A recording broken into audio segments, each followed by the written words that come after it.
हृदय की बात कह रहा हूं। आज हाथ जोड़ के प्यार से, शासन से, हर तरह से आपको भगवान प्रेरित करके निकाल रहे हैं। इस दलदल से निकल चलो। आपको अगर दलदल ही प्रिय है प्रपंच का, तो देख लेना एक समय आएगा कोई समझाने वाला नहीं होगा और तुम्हारी समझ नहीं होगी और तुम्हारा जीवन बहुत दूर प्रभु से होगा। विश्वास करो हमारी बात को। अभी अवसर है, निकल चलो। अभी तुम्हें हरि गुरु की बातें अच्छी नहीं लगती, अभी तुम्हें हरि गुरु का प्यार नहीं समझ में आ रहा, तुम्हें ऐसा लगता है कोई हमारे शरीर का प्यार करे तो वो हमारा प्यारा, इंद्रियों का दुलार करे सो हमारा प्यारा, हमारे मन के अनुकूल चलने वाला मिले तो सच्ची मानिए सारी बातें हरि से पूर्ण होती हैं। अगर कोई तुम्हें प्यार करता है, हाँ, तो नाटक करता है प्यार का, वो तुम्हारा शोषण करना चाहता है इसलिए प्यार करता है। कौन ऐसा हृदय वाला है जो अपने को न्यौछावर करके तुम्हें प्यार करे? वो केवल हरि और हरि गुणगान में मस्त भगवत अनुरागी, दूसरा नहीं। तुम तुम्हार सेवक असुरारी, स्वार्थ रहित जग जुग उपकारी। ये समझ में नहीं आता। प्यार का मतलब समझा जाता है वासनाओं का खेल हो तो प्यार, मनोरंजन हो तो प्यार, हरे मन का भंजन करके, वासना का नाश करके उपासना में प्रतिष्ठित हो जाना, इसे प्यार कहते हैं। जो अविनाशी प्रकृति से भोग कर सुखी होना चाहता है, कभी नहीं हो सकता है। शब्द याद कर लो। खाते खाते दांत टूट जाएंगे, देखते देखते आंख फूट जाएगी, शरीर नष्ट हो जाएगा, पर वासनाएं ज्यों की त्यों रहेंगी और बढ़ती चली जाएंगी। ये जो जलन होती है यही भस्म करती वासनाओं को। सच्चे उपासना के मार्ग में चलने वाले जलन की परवाह नहीं करते, कष्ट की परवाह नहीं करते, वही उस परम पद के अधिकारी होते हैं। कल एक ने प्रश्न किया कि ऐसा कोई मार्ग बताइए जिसमें कोई कष्ट न हो, भगवत प्राप्ति हो जाए। घर बैठ जाओ। ऐसा सृष्टि में लौकिक मार्ग नहीं है तो अलौकिक मार्ग की क्या बात। अगर आपको 500 रुपये चाहिए तो लेबरी करनी पड़ेगी, 8 घंटे मजदूर बनना पड़ेगा और ठेकेदार की बातें सुननी पड़ेगी।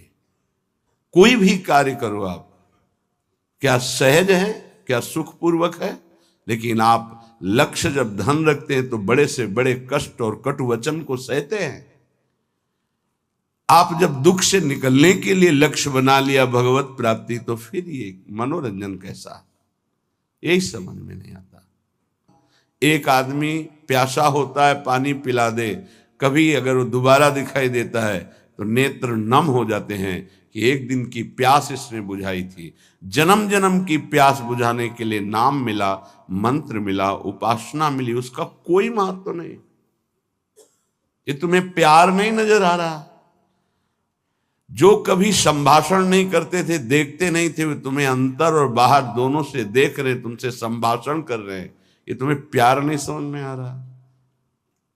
हमारी तो यही समझ में नहीं आ रहा कि उपासक का लक्ष्य क्या है। अगर लक्ष्य नहीं है तो तुम्हें कोई भी बदल नहीं सकता, और लक्ष्य है तो तुम्हें कोई बदल नहीं सकता। दोनों बातें समझ लो।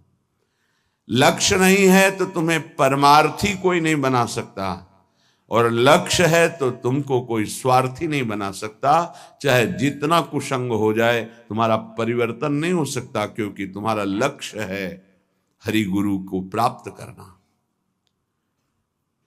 उपासक समझिए, एक एक कदम तुमको प्यार मिलता चला जा रहा है। जानते हो, केवल पेट भरने के लिए, शरीर में वस्त्र पहनने के लिए और वास के लिए पूरा जीवन मेहनत करते हैं लोग, तब वो प्राप्त होता है। तुम्हें आदर के साथ ये सब बिना किसी प्रयास के मिल रहा है। किस लिए?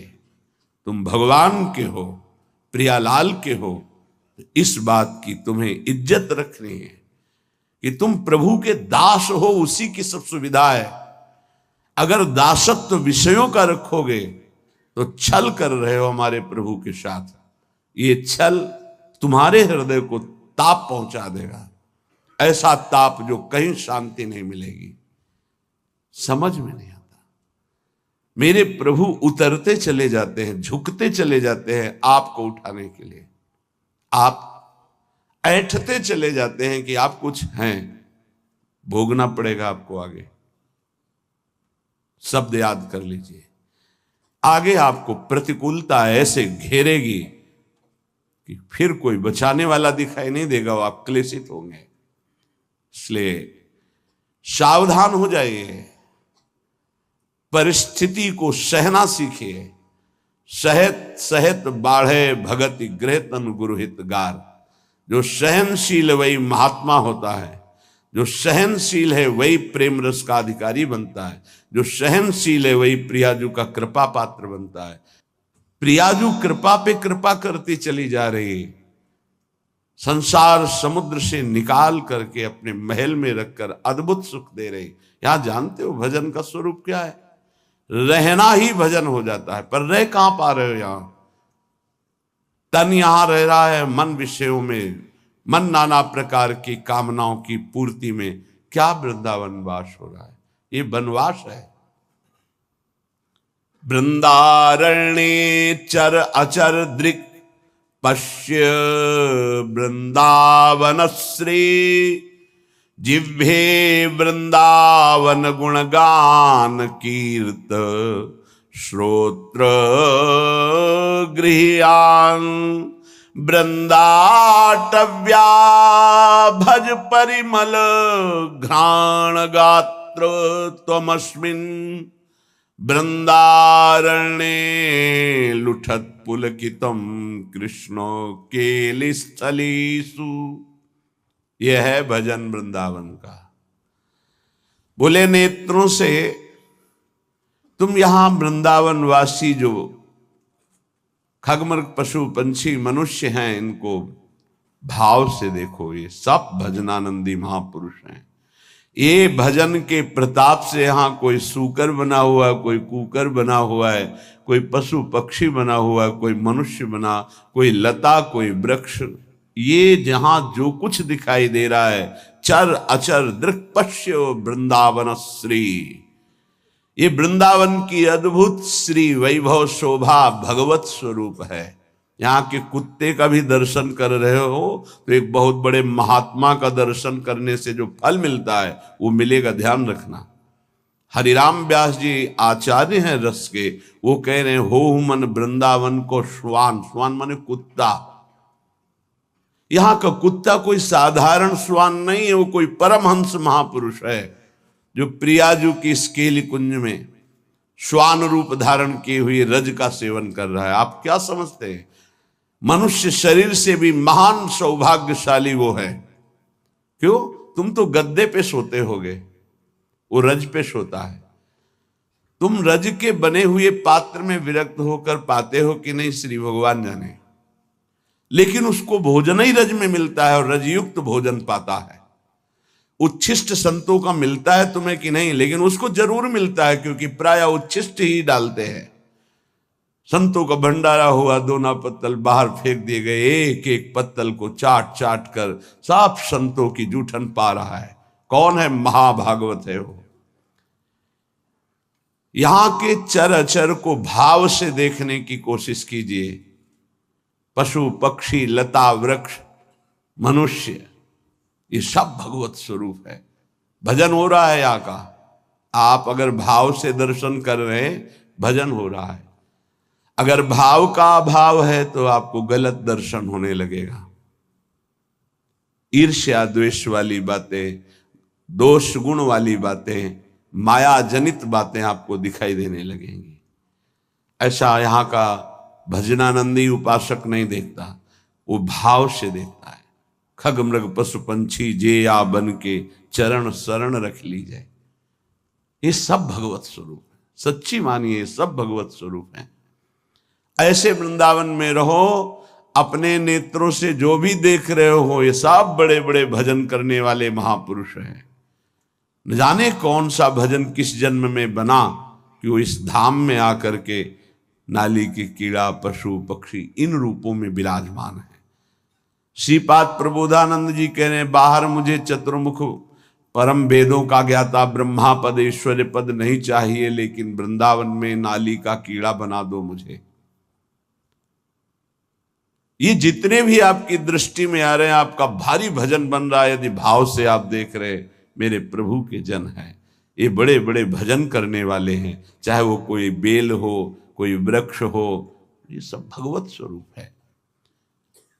ऐसे तो अपने नेत्रों का भजन करो, ये नेत्रों का भजन है।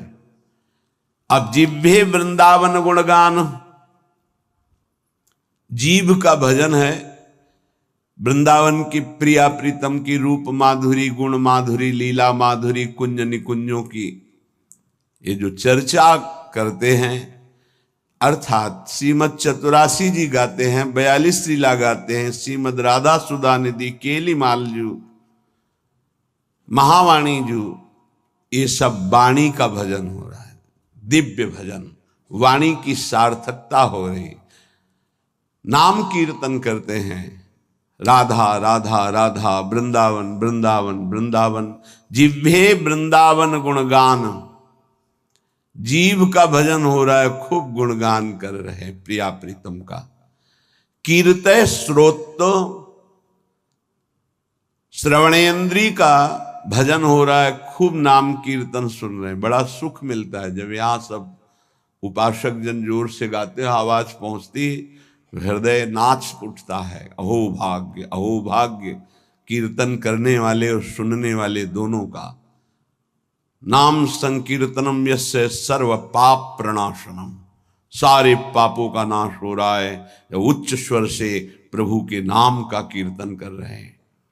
कीर्तन श्रोत्र, श्रवणेन्द्री से सुनने मात्र से प्रिया प्रीतम का प्रेम प्राप्त, ये बड़ी सामर्थ्य है कीर्तन में। गुण कीर्तन में जो पद गायन होता है, श्रवण सुनत प्रापक रति राधा पद अम्बुज सुकुमार। आप बैठे हैं यहाँ सभा में और गुण कीर्तन हो रहा, तो कृपा की वर्षा हो रही, आप भींज जाओगे।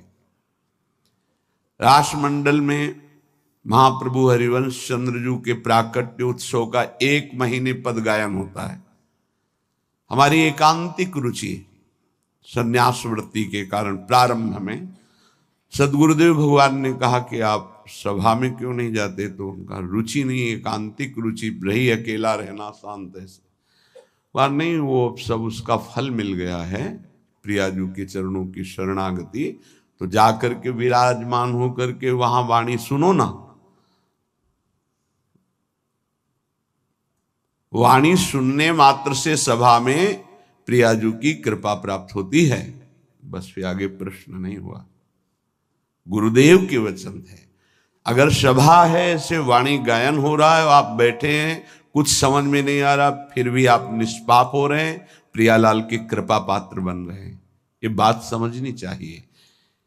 कीर्तय श्रोत्र, गृह्यान वृंदाटव्या, भज परिमल घ्राण गात्र, त्वमस्मिन् वृंदारण्ये लुट पुलकितम कृष्ण केल स्थलीषु। तुम श्री वृंदावन के पुष्पों की सुगंध जो प्रियालाल के चरणों में समर्पित है, वृंदावन के पुष्प, ये खास बात है। जो हमारी ब्रजभूमि में प्रकट हुए पुष्प हैं, इनकी समानता करोड़ों रुपए का बाहर से पुष्प लाकर अर्पित करो तो मेरे प्रियालाल को उतना सुख नहीं होगा। यहाँ के हर श्रृंगार का, मोगरा का, गुलाब का, कनेर का या किसी भी का पुष्प, ऐसे मौलश्री का बहुत छोटा पुष्प, बड़ा सुगंधित पुष्प, 3 दिन तक वो प्रियालाल की सेवा में अर्पित किया जा सकता है, उसकी ऐसी महिमा है।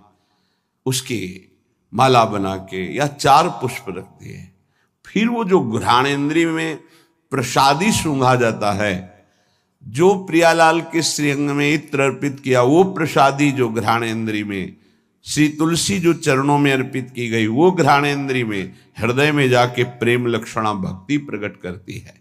गृह्यान वृंदावन भज परिमल घ्राण, वृंदावन, वृंदावन की सुगंधित वस्तुएं, बड़ी अनन्यता प्रिया प्रीतम के प्रेम में होती है। पूज्य श्री पंडित रामकृष्ण बाबा जी महाराज बड़े सिद्ध महापुरुष हुए।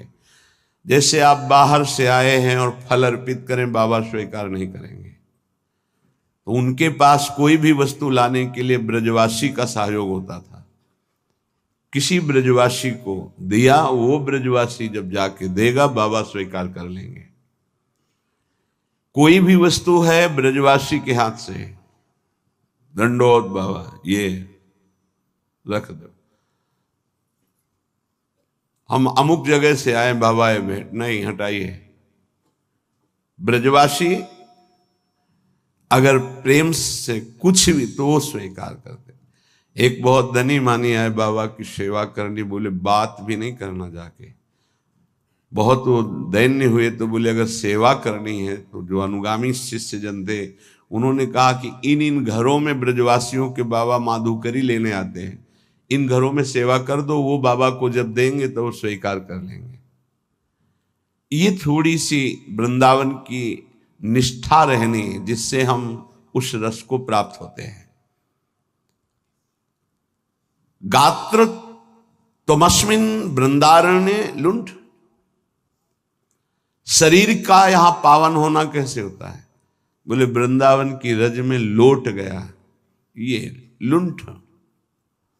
तो पुलकितम कृष्ण केलिस्थलेषु, श्रृंगार रस श्री श्यामा श्याम की इस केली भूमि में जो लोट गया, 84 के चक्र से मुक्त हो गया।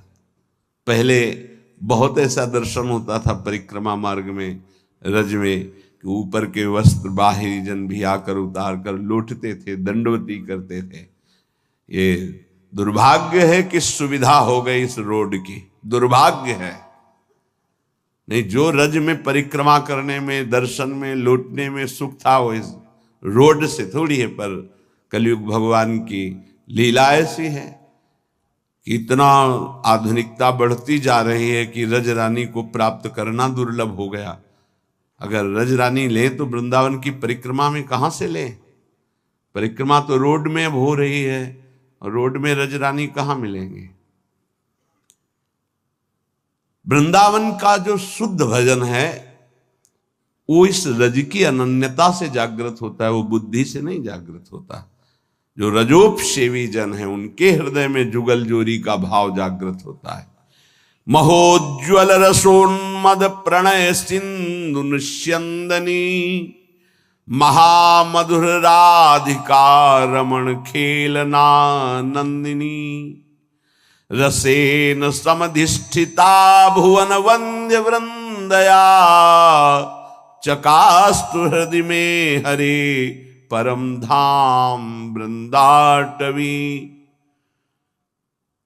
उन्माद रस प्रकट करने वाली ये भूमि वृंदावन है। जो ऐसे यहां रहता है एक एक इंद्री को प्रियालाल में लगा के, महोज्वल रसोन्मद प्रणय सिंधु निस्यंदनी, महाउज्ज्वल परम निष्काम प्रेम रस का प्रादुर्भाव होता है जो उन्माद प्रकट कर देता है।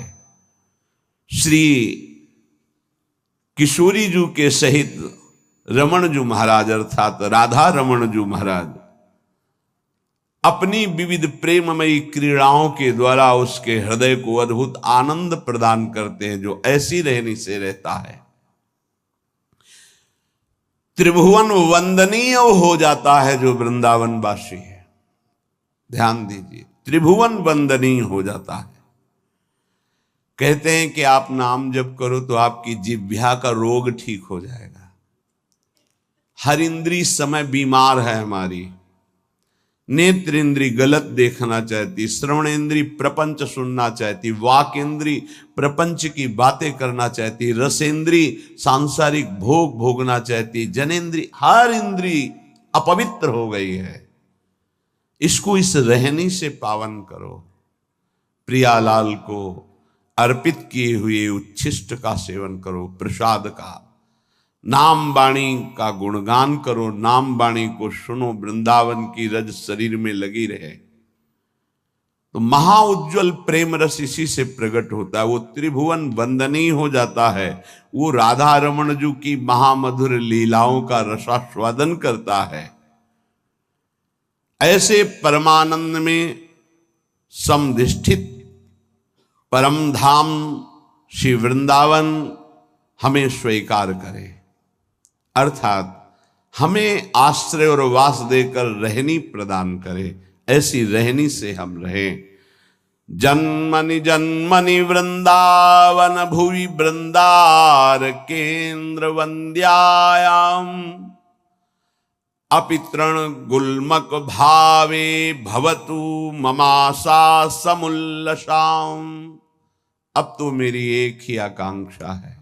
श्रीपाद प्रबोधानंद जी महाराज कहते हैं, जन्मनि जन्मनि वृंदावन भुवि वृंदार केंद्र वंद्यायाम। मैं इस वृंदावन भूमि को प्रणाम करके एक वरदान मांगता हूं कि मैं कभी मुक्त ना हो, बार बार मेरा जन्म हो इसी श्रीधाम वृंदावन में। मनुष्य शरीर के लिए नहीं कहते। अपितृण गुल्मक भावे भवतु ममाशा समुल्लासम। मुझे यहां का तृण बना दिया जाए, गुल्म बना दिया जाए, वृक्ष बना दिया जाए, क्योंकि मनुष्य बनना तो बड़ी दुर्लभ बात है। मुझे बार बार वृंदावन में जन्म मिले, चाहे घास बना दिया जाए, चाहे जो भी, पर मिले वृंदावन में। क्या पाया वृंदावन से कि कह रहे हैं मुझे मुक्त नहीं होना, मुझे बार बार जन्म मिले पर वृंदावन धाम में जन्म मिले। उपासक, इस कृपा को देखो कि जो बड़े बड़े महापुरुष यहाँ की गुल्मलता औषधि वृक्ष पशु पक्षी बनना चाहते हैं, तुम्हें मानव देह में वृंदावन मिला है। क्या तुम्हें प्रियाजू की कृपा नहीं दिखाई दे रही? क्या तुम इस बात को नहीं समझ पा रहे कि तुम्हारे ऊपर कितनी कृपा है? क्या तुमको इन विषयों में आसक्त पुरुषों पर कृपा नजर आ रही कि सौभाग्यशाली है, इनके पास गाड़ी है, इनके पास भोग सामग्री है, ये सौभाग्यशाली हैं? तुम्हें ऐसा लग रहा है? जरूर तुम्हारी बुद्धि दूषित हो गई है। सौभाग्यशाली वो है जिनका संबंध प्रियालाल से है, चाहे वो गृहस्थ हो चाहे वो विरक्त हो। सौभाग्यशाली वो है जिनका लक्ष्य बन गया है भजन करना, नित्य निरंतर अपने इष्ट के चिंतन में रहना।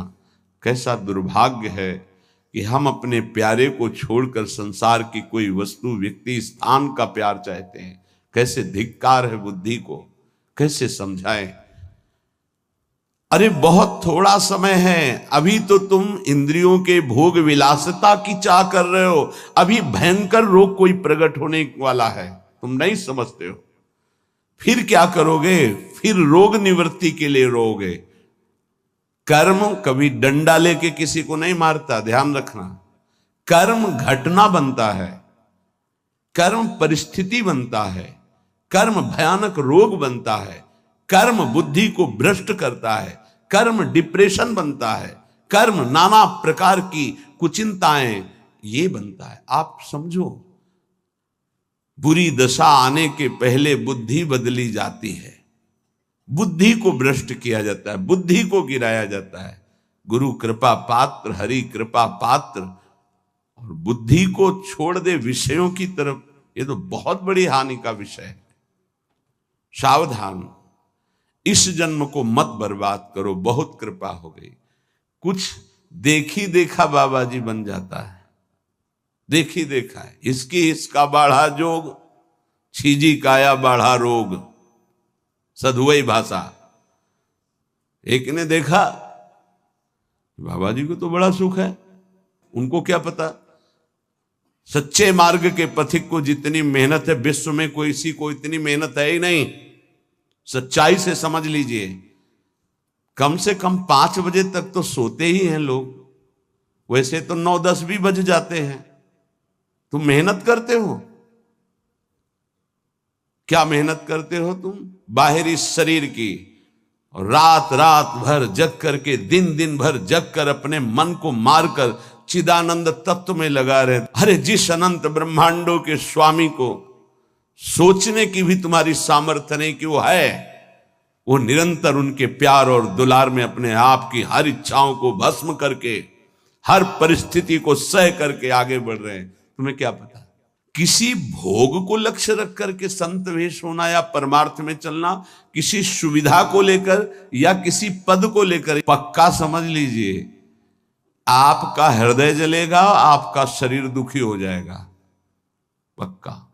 यदि लक्ष्य है कि हर कष्ट सहकर श्यामा श्याम की प्राप्ति करेंगे, तो पक्का समझ लीजिए आपका हृदय शीतल हो जाएगा और आपको कोई भी विपत्ति, कष्ट, रोग स्पर्श नहीं कर पाएगा।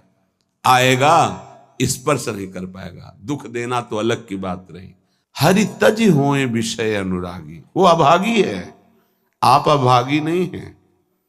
भगवत मार्ग के पथिक इस बात को समझें कि हमारी इंद्रियां जो भोगों की मांग कर रहे हैं, उनका मांग पूरी हो जाना बड़े भाग्य की बात है। नहीं, ये अभागी का लक्षण है। हम मांगे और ना मिले और प्रभु के मार्ग में हमारी उन्नति हो, ये भाग्यशाली का लक्षण है। ये इंद्रियों की विलासता मन के साथ कितना भी आप कर लो, कभी पूरी होने वाली नहीं। जब तक आप अपने देह को स्त्री या पुरुष मानते हैं, इंद्रियों को, मन को अपना मानते हैं, भोगों को सुख मानते हैं, तो आप कुछ नहीं हैं। विश्वास कीजिए, कब तक हरि गुरु तुम्हारी इन इंद्रियों को तृप्त करने के लिए मनमानी खिलौने देते रहेंगे।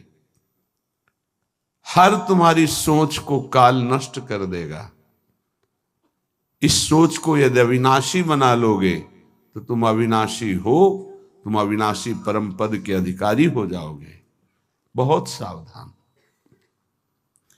श्रीधाम वृंदावन का आश्रय और वास मिलने पर यदि आपको सौभाग्य नहीं लग रहा, भगवत मार्ग में चलने पर आपकी रुचि नहीं बन रही, आपको संसार प्रिय लग रहा है, तो आप सोच लीजिए कि आपकी दुर्दशा कितनी बड़ी है और आगे क्या होगी।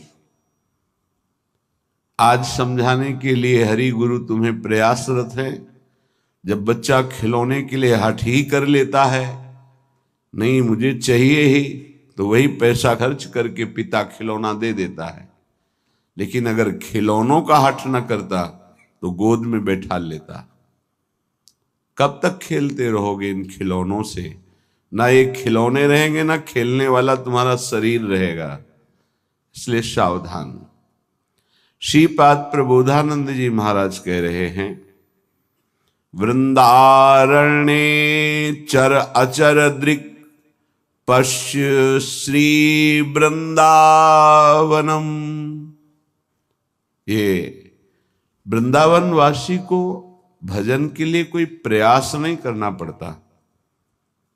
स्वाभाविक भजन हो रहा है, पर आपकी महत्व बुद्धि नहीं है। महत्व बुद्धि भोगों में है, शरीर में है। सौभाग्य है कि तुम्हें कोई प्यार ना करे।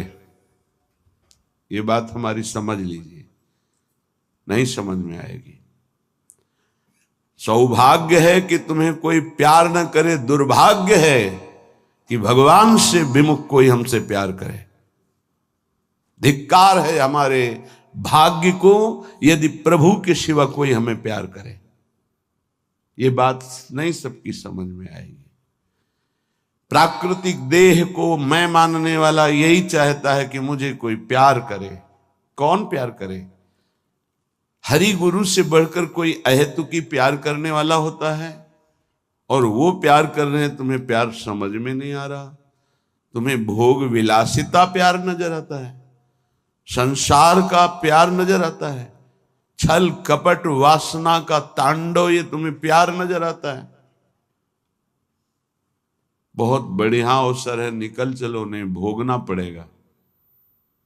आगे ऐसा अवसर आएगा जीवन में जो तुम्हें ऐसे गर्त में गिराएगा जहां से कोई निकालने वाला नहीं होगा।